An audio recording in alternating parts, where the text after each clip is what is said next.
তা হুমায়ুনের কপালটাই এমন, ও যেখানে যায় সেখানেই লাটা লাগে। হুমায়ুন ওখানে ঢুকলে কেড়ায় কেড়ায় অবস্থা। আবার 1 নম্বর ব্লকে ও যদি ঢোকে, ওখানকার যে ব্লক প্রেসিডেন্ট তৃণমূলের, সে আবার মোটরসাইকেল, ও এখন না ঘাটকা ধবিকা কুত্তা হয়ে গেছে।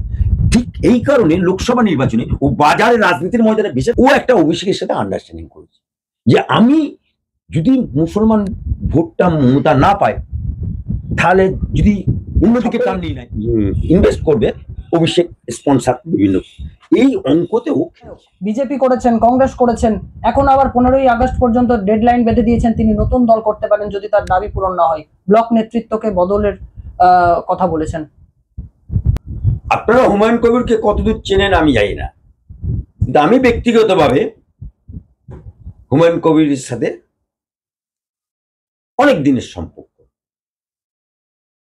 হুমায়ুন কবিরের রাজনৈতিক গুরু হচ্ছে অধীর রঞ্জন চৌধুরী। অধীর রঞ্জন চৌধুরী দয়াতে উনি হাত চিহ্নে দাঁড়িয়ে কংগ্রেসের এমএলএ ছিলেন মুর্শিদাবাদ। তখন মালদা, মুর্শিদাবাদ, দিনাজপুর গদগদ মুসলমান এলাকায় কংগ্রেসের দাপট, তৃণমূল সরকারে চলে এসছে, কিন্তু একটা এমএলএ প্রতিনিধি নেই, মানে সংগঠনও নেই, প্রতিনিধিও নেই, নেতাও নেই। ওই মালদা, মুর্শিদাবাদ, দিনাজপুর মধ্যে সর্বপ্রথম কংগ্রেসের বিধায়ক হিসাবে মমতা ব্যানার্জির আহ্বানে সাড়া দিয়ে তিনি তৃণমূলে যোগদান করেছেন, এবং তৃণমূলে যোগ দেওয়ার পরের দিনই ওনাকে মন্ত্রী করলেন মমতা ব্যানার্জি। মন্ত্রী হওয়ার পরে উনি বিধায়ক হিসাবে, কংগ্রেসের বিধায়ক হিসাবে উনি পদত্যাগ করলেন।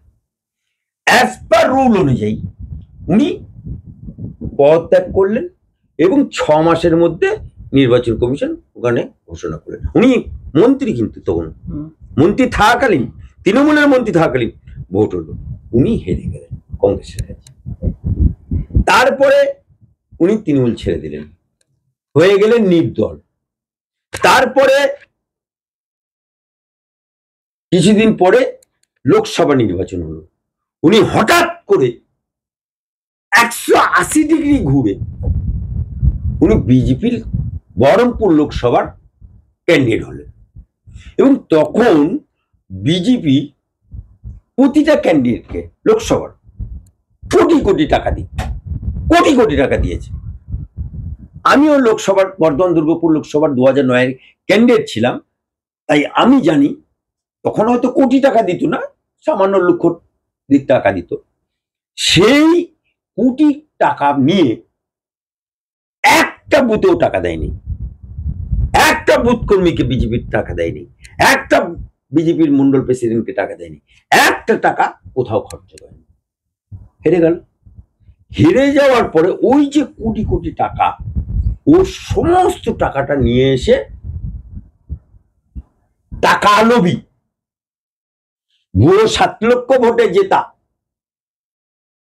গরু চোরের মাথা, বালি চোরের মাথা অভিষেক ব্যানার্জির সামনে টাকাটা ধরল। অভিষেক ব্যানার্জি একটু টাকা লোভী, অমনি টাকাগুলো গুটিয়ে নিয়ে তৃণমূলের দরজাটা খুলে দিল, ও তৃণমূলে ঢুকে গেল।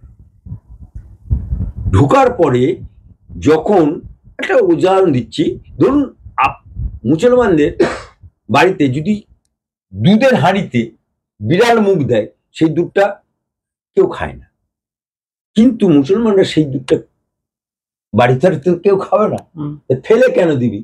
তা আজকে যা মুড়ি সাহেব আছে, মুড়ি সাহেবকে দিয়ে, মুড়ি সাহেব বলছে দুধ ভাড়ে ভা, কেউ তো দুধ দেয় না, আমাকে তো দুধ দিয়েছে, মুড়ি সাহেব বিড়াল এনে একটু দুধ খেয়ে নিল। ঠিক সেই রকম ভাবে মুর্শিদাবাদের শেষ প্রান্ত ভরতপুর বিধানসভা, সেখানে কোনদিন জিততে পারে না, না কংগ্রেস না তৃণমূল। তৃণমূলের তো কথাই ছাড়, ওকে সেই শেষ প্রান্ত ভরতপুরে দাঁড় করে দিল, জিতবি জেত, না জিতবি না জেত। এমনিতেই তো ওরা জিতবো না হার। কিন্তু মমতা ব্যানার্জি সেই সময় ঘোষণা করেছিল যে কে প্রার্থী দেখে দরকার নেই, আমাকে দেখে ভোট দিন, আমি মমতা ব্যানার্জি। তা নাহলে উত্তরপাড়ায় কাঞ্চন যেতে নাকি? উত্তরপাড়ায় কাঞ্চন যেতে নাকি? সেই ভরতপুরেও জিতে গেল, এমএলএ হলো। কিন্তু ঢেকি স্বর্গে গেলেও ধান মান। হুমায়ুনের কপালটাই এমন, ও যেখানে যায় সেখানেই ল্যাটা লাগে, যেখানে যায় সেখানেই ল্যাটা লাগে।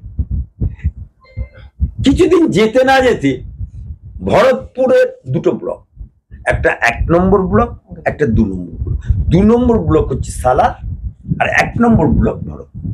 সালার ব্লকে যিনি সভাপতি ব্লক প্রেসিডেন্ট, তার সাথে ওর লেগে গেল আদায় কাজ করায়। হুমায়ুন ওখানে ঢুকলে কেলায় কেলায় অবস্থা।